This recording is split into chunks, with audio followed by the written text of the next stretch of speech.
Hey, welcome everybody to Distance Learning with Common Sense. My name's Jennifer Ehehalt. I'm the Senior Regional Manager at Common Sense Education. And my guest today is Dina D'Amore from Reeces Elementary School in the Killeen ISD District in Texas. You're joining us from Texas. Welcome, Dina. Hi, everyone. Thank you so much for coming to talk about books with me. I'm so excited. I can't wait. Yeah. So you're joining us to learn a little bit about how to build a diverse learning environment with your school library. And so keep in mind as we go through our conversation today, this is a session will be recorded and posted on our YouTube channel later next week so that you'll be able to capture all of the tips and strategies and books that are shared today, along with other ideas and strategies. So without further ado, let's get started. So Dina, we want to learn a little bit more about who you are and your school district and your school. Okay, good. Well, I am Dina, and I am from Killeen, Texas. And we are a town that is very close to Fort Hood. And I love the district that I work in. Killeen is amazing. I work with a great set of librarians. So it's not just me. There's a district full of us. So it's really amazing. And so if you look at our population, you may say, well, why are you talking about diverse books, Dina? And that's a really good point about that one. But I want you to know that our school is 884 students. And that was as of yesterday or the day before. So, I mean, it's fairly accurate on that one. But I don't know exactly what it is today, but it's close to that. And 28% are virtual students. 72% are actually in school face-to-face. So that tells us a little bit about it. If you're looking at our demographics, we have 50% are African-American students.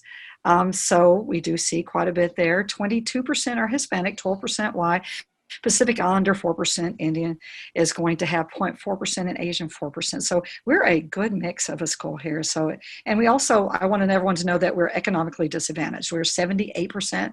Our school gets free breakfast, free lunch. I mean, we are not a rich campus, but we are a blessed campus, so it's all good. I love talking about books, and so, okay, education's our way. We love it, and so books is perfect to talk about there. So that's a little bit about me. And we're actually in the library office. I'm sorry that you're not in the library. It's right outside. I mean, I can see it, but you can't see it. But I am in the library, and I'm here at school with the kids. So, yeah, if you waited till 3 o'clock, you'll hear the bell ring. But I hope you won't be waiting here at 3 o'clock, because that means I've talked too long about books, and I'm in trouble with Jennifer. I'm like, oh, no, I'm sorry. I like to talk about books. I apologize. No, and during our planning sessions, your excitement made me want to read more books and get new books. And so you definitely have the enthusiasm of a librarian. And so, let's just go right into it. Let's talk about ways that you can build a diverse collection. How'd you get started and where are you at? Well, I will tell you, I walked in 7 years ago and I was like, oh, we got some work cut for us. But guys, I mean, don't worry about whatever you're coming to situation. We can always work from there. But I think it, first of all, is, and I love looking at Twitter. I will tell you, I often and refer to my resources. So the very first thing is that I found something that I really believe in, and the kids need to see themselves in books. And if my kids are not seeing themselves in books, then I'm not doing my job. And so remember our demographics. So that, I mean, has been key from the day that I walked into this job, that I was like, I want my students, who I consider my kids. I know they're not my kids technically, but they are my kids when they're here at my school. And so I want to build that collection. So we're just doing it book by book. And right. And that's okay. Yeah, right. Take it one step at a time, book by book. I love that. And so what are you doing to promote, to get your staff excited, to get kids excited? Because we all know when we say to kids or our students, choose a book, they tend to go for what they already know or their comfort zone, or they look for a particular character that they're into. So how are you promoting to get the diversity brought to them? Okay, so we are looking at I totally lost my train of thought. Oh my goodness, how did I? Oh my gosh. I'm so sorry. Could you say that one more time? I just no totally worries. lost my train of thought. Oh no my worries. We are just chatting. No worries. I was just interested in learning about how you promote.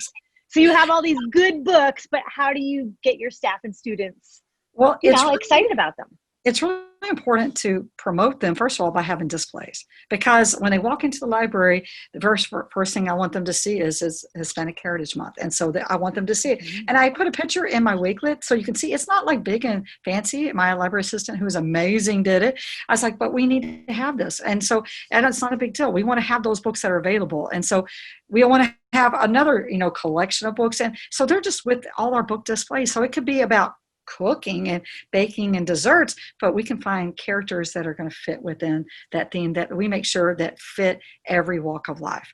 So we're all about different walks of life. And so you're going to have to promote them that way. You're going to have to do book talks. You have to talk about those books, because otherwise they're going to say, where's Dogman? I love Dogman. No disrespect. Please understand, I love him. The students love him. They love all of their Captain Underpants. They love the Dork Diaries. I understand that. I'm not saying that we don't read that here. Please do not think I'm saying that. But if they don't know about those books or they don't see those books, so if you just hide them on a shelf, that's where they're going to stay. But you bring them out, they're going to see them. Plus, you use them when you're talking and you're doing your read alouds, like Fairy Science. My pre-Kers, we had the best time. I love Ashley Spires' book.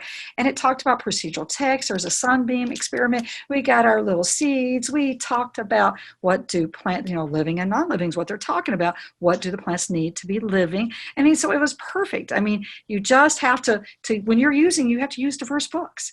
It's just simple. It's what you're doing.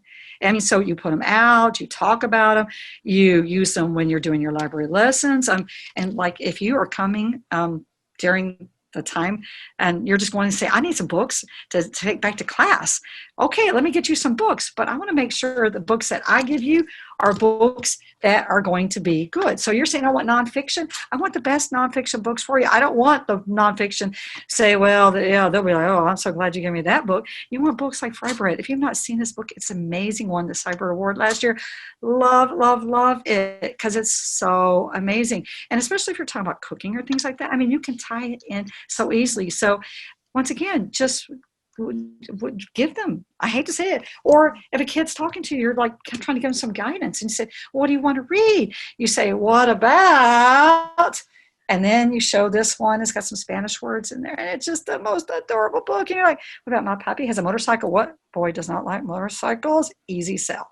And so they'll say, oh yeah. And so if you have the books available, you make them available, you talk about them, and it just happens. And I'll tell you my Wakelet, there is something that sort of inspired me.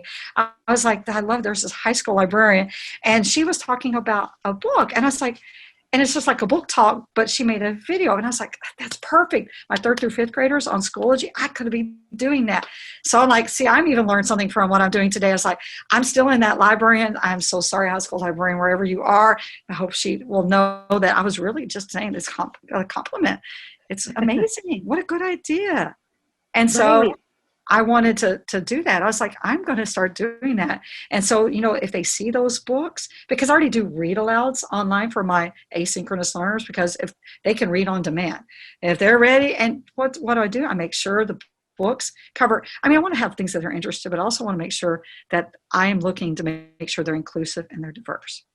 So I'm not going to just read books that are the popular books, because that's not, my job as a librarian, if I'm not trying to show books that don't have characters in wheelchairs and characters that wear hearing aids and characters that are different, I'm not doing my job.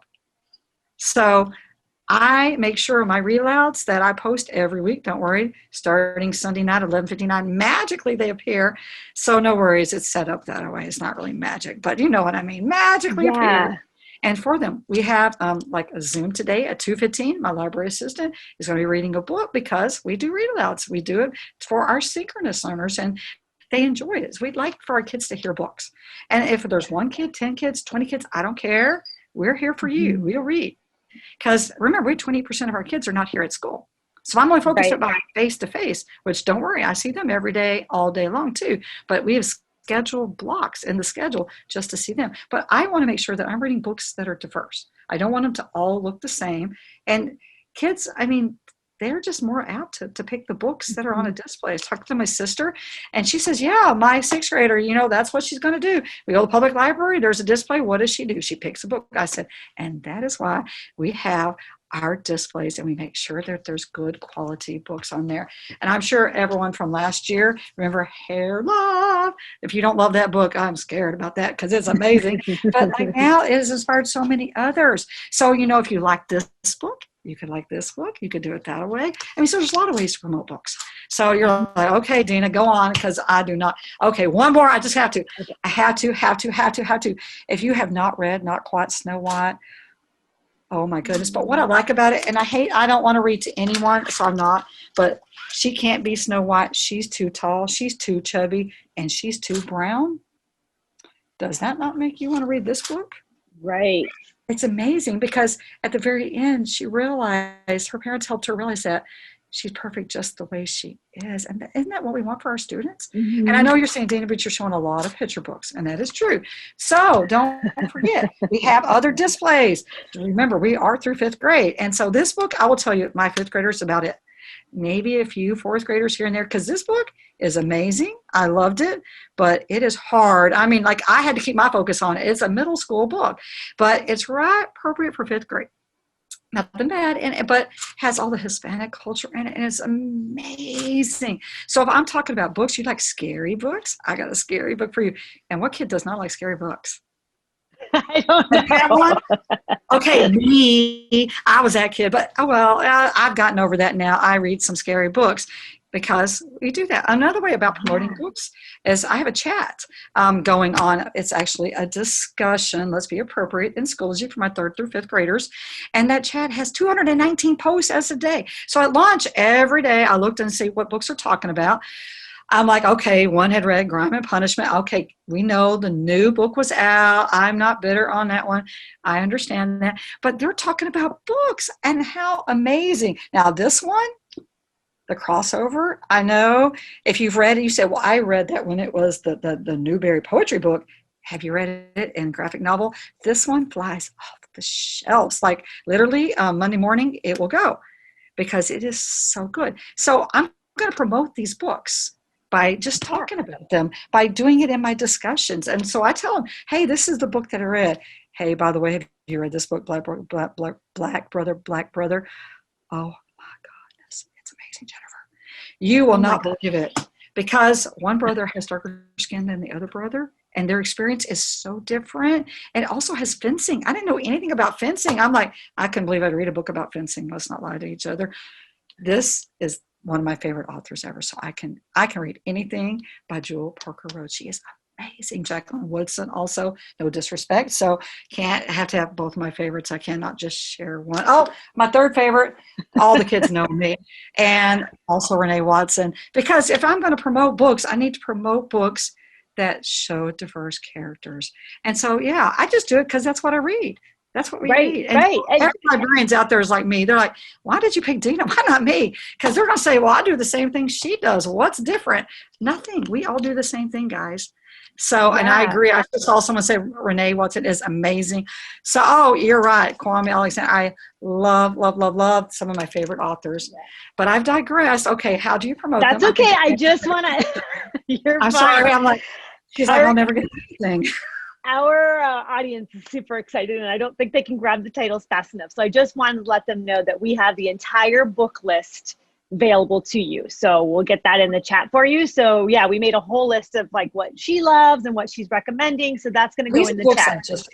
Just recently. Oh yeah. I'm like, lots of goodies today. We love Dina and all of the resources she's let's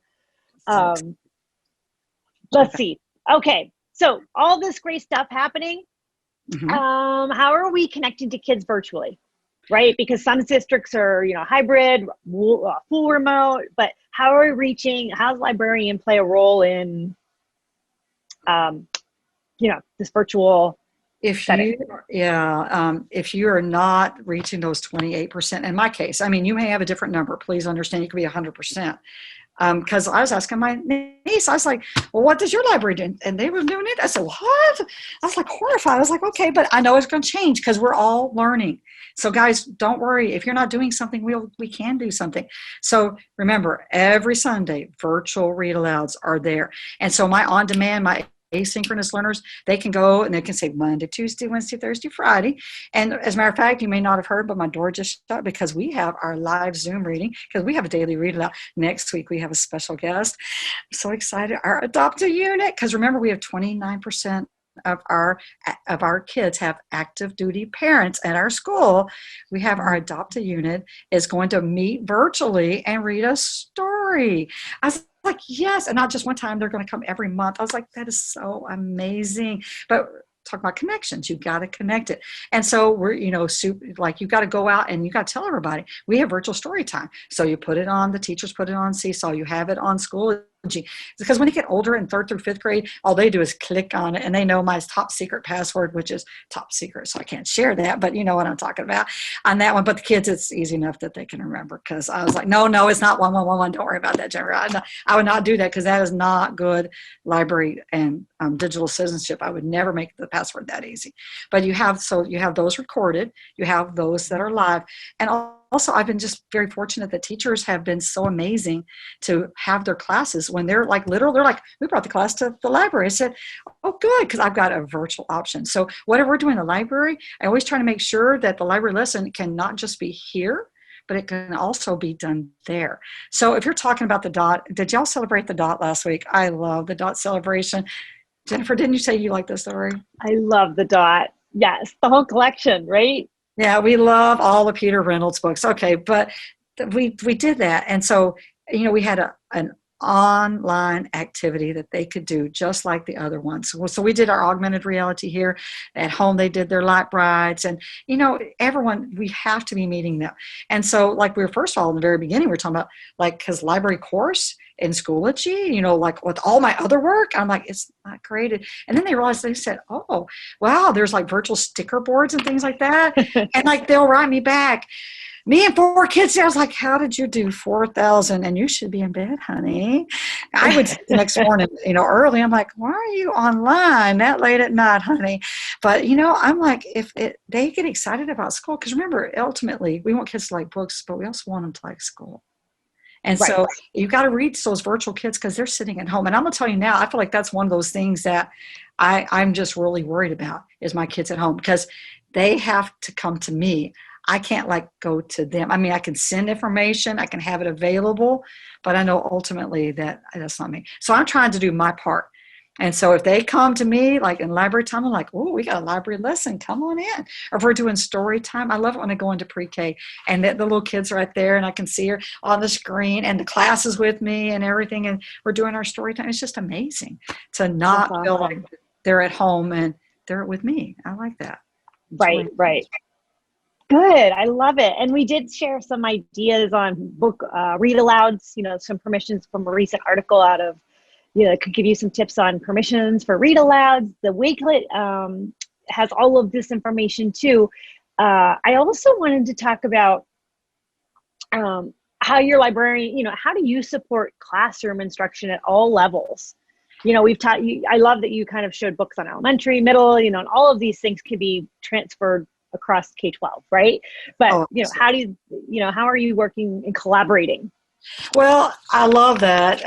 And I hate to give a plug, but yeah, I did get this great magazine because I'm a part of the American Association of School Librarians. And they made a position statement. They have a summary of what we should be doing. So like collaboration and working with your teachers has got to be number one. And so when you get that email that says, I need a book on, matter of fact, I just got one. It was yesterday and she was so sweet. She wrote me back and said, thank you. And I was like, but I try, because if they need a book on whatever topic, because I remember being in middle school and that was, amazing. I'd say, okay, we're going to research blank, like the Civil War, because I taught American history. And then all of a sudden, I just sort of give her the parameters. And then this amazing collection just came to my door. I said, wow, because you don't want them just to use online sources. And so it was really important. And also the library, we can talk about how do you know if something is legitimate? Because if you're on the website, I know if an eighth grader wrote it, it should be true. However, we should really know how to evaluate websites for its validity. And so your librarian is going to be able to help you with that. I mean, I hate to say this, but I'm not teaching, I'm not my librarian teach that, because she's got that. So, I mean, if you're doing research, and you're like, okay, I don't want the books physically brought in. Well, then ask your librarian, the teacher could ask and say, hey, could I have a collection made? So I will do that of like, it's like curated sources, safe places. You want your kids to research. I'm in Texas, so forgive me, but Texas figures. And so, you just make that collection and it's online and the kids just like click, and then they can go to the places. The teacher doesn't have to worry about it because she knows that they only have so much time. And so you let me know. And then, so what we do is we can help sort of curate. I'm not saying that kids can't go online. I'm not saying that, but I think it's really important. And I know that you say, but what if I don't have a librarian? How do I go around that? Because I know there's some schools that don't. And I realize that, but my public library is my friend, who do I often work with. We have the Killeen Public Library, the Harker Heights Public Library. I'm like, it's like a suburb if you call Killeen a town, which we really shouldn't, but you can if you want to. And so they are amazing. Like, I'm like, we will like do like the sign up families to get library cards, because you do realize that all those books are online. And so access to those virtual kids, we have to have books available. Your public library, you can work with them. They are amazing. They have so many books online. They do better than, we do, to be honest with you. Because they just have the resources.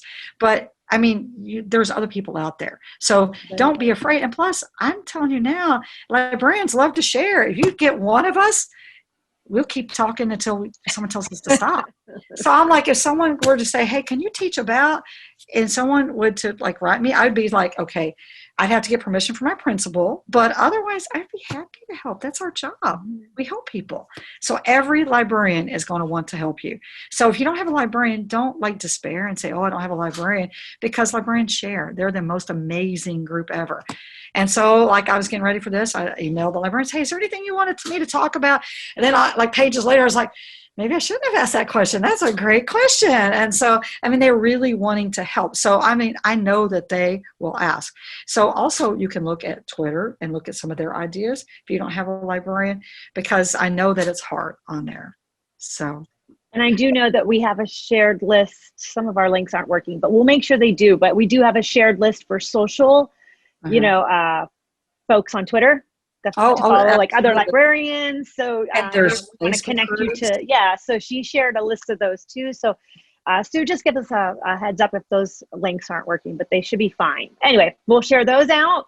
And then last but not least, kind of getting low here on time, but we love books, right? That's what libraries are most known for. But what's happening at library, your library beyond books? What other cool things can kids do other than like go get a book?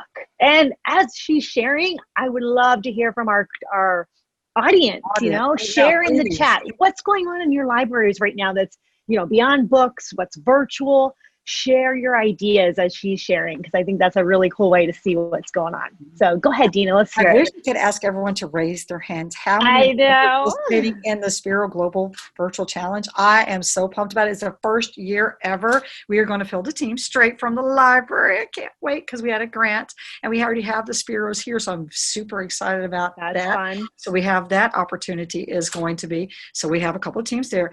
Battle books. I know it has books in it, but come on. And that's a middle school. I started the middle school and they were so successful in our district. They had the big competition. Now that we have like the elementary battle of the books, the best 20 books that we say in our district, and we don't use a state list, but I think state lists are amazing. They're curated.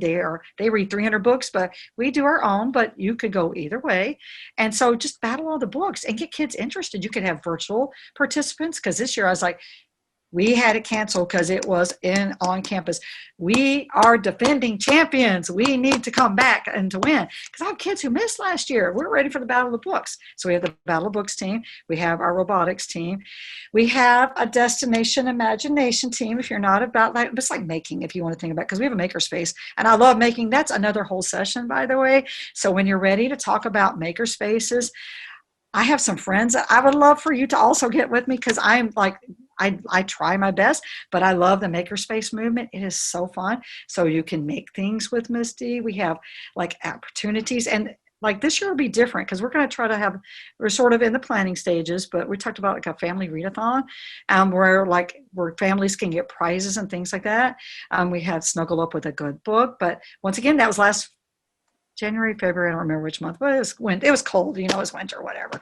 And so, Mhm. I mean, like we had over 100 kids just come to our library to read books and to listen to read aloud. So how can we make that virtual? Because we're a closed campus this year. So, we don't have guests. So those things are going on. I mean, so maker spaces, robotics, DI team, Destination Imagination. There's challenges and your kids get to compete. It's really fun. I'll say I'll plug for DI because I am their sponsor. Also the sponsor of Science Olympiad. I'm like, I love stuff. I don't deny it, because kids that have opportunities, our kids are going to be successful in life. And if we don't provide those opportunities, who will?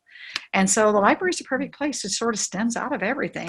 So there's a lot going on. I'm just wanting to look over there. That's what's so sad. I want to look at the chat. I'm like, okay, I'm not going to Oh look at gosh, that. no, But there's that was so good. many good things going on in the Yes, we library will today. connect and collect a lot of those ideas that were shared in the chat. Thank you for those who shared. And as we wrap up, Dina, we just want to hear, what are the 3 takeaways that you want our audience to leave with today?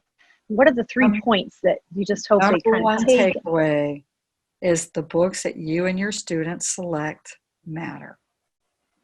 Diverse, inclusive, please. I'll beg. I mean, please.